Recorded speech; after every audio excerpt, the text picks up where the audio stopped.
ازيكم؟ انا هبه ودي قناتي. النهارده هنعمل المبكبكه الليبي باللحمه بطريقه سهله ولذيذه وهتعجبك قوي. ولو عجبتك اعملي لايك وشير واشتراك في القناه بتاعتي. ويلا نبدا.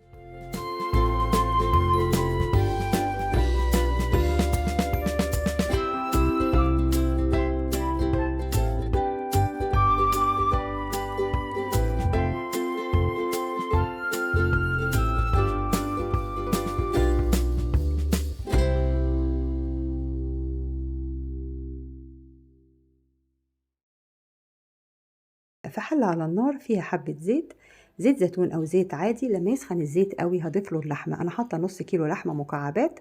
هقلبه بقى كويس ياخد الصدمه كده وياخد لون ذهبي فاتح. وبعد كده هضيف له الإضافة الجاية. الإضافة الجاية بقى بصلتين مقاسهم وسط مفرومين ناعم، وخمس فصاص توم متقطعين ترانشات. هحطهم بقى على اللحمة كده وهقلبهم كويس قوي، والنار تكون هادية لحد اللحمة ما سوري البصل يدبل بقى خالص هو والثوم كده. بعد كده هبدأ أضيف لهم الفلفل. الأكلة دي طبعا بتبقى حلوة وهي سبايسي، يعني هي متاكلش إلا سبايسي. فحط فلفل، 2 فلفلات خضر كده وواحدة حمراء كلهم سبايسي متقطعين ترانشات صغيرة. هقلبهم بقى كويس مع اللحمة كده. وبعد كده هبدأ أتبل اللحمة. معلقة صغيرة فلفل أسود، معلقة صغيرة بابريكا، معلقة صغيرة شطة، معلقة صغيرة توابل لحمة، معلقة صغيرة كاري. دي التوابل بتاعتنا النهاردة. هتقلبيهم بقى مع اللحمة شوية، طبعا هيدوا ريحة تحفة، ريحة حلوة قوي قوي. قلبتهم بقى مع اللحمة شوية كده. وبعد كده هضيف كوباية كبيرة صلصة طماطم، عصير طماطم يعني، ومعلقتين صلصة طماطم. حطيت بقى كوباية العصير ومعلقتين الصلصة، واغطي واسيبهم شوية لحد الصلصة ما تتسبك مع اللحمة. واشوفهم بقى كده هو بقى وصل للشكل ده خلاص. هضيف بقى المية، بس المية تكون سخنة، متحطيش مية باردة. هنضيف المية للحمة ونغطي عليها ونسيبها شوية. طبعا الملح مش هنحطه دلوقتي.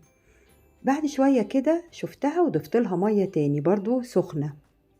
وتشوفي بقى بالشوكة كده شوفيها استوت ولا لأ. لسه ما استوتش خلاص، هتسيبيها برضو على نار هادية لحد ما نشوفها بالشوكة نلاقيها بقى استوت. هنبدأ نضيف لها المكرونة.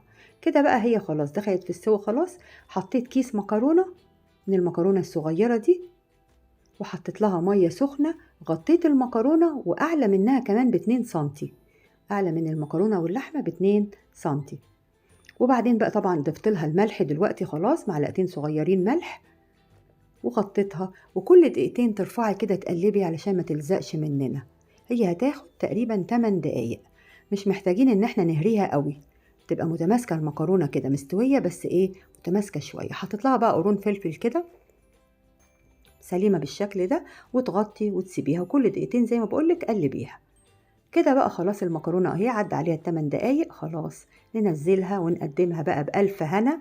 حلوة جدا الأكلة دي، ممكن تتعمل باللحمة وممكن تتعمل بالفراخ. المرة الجاية هنعملها مع بعض بالفراخ. وبألف هنا هتعجبك قوي، وسهلة ولذيذة. وأحلى حاجة فيها إن هي في حلة واحدة. ولو عجبتك اعملي لايك وشير واشتراك في القناة بتاعتي، وباي باي.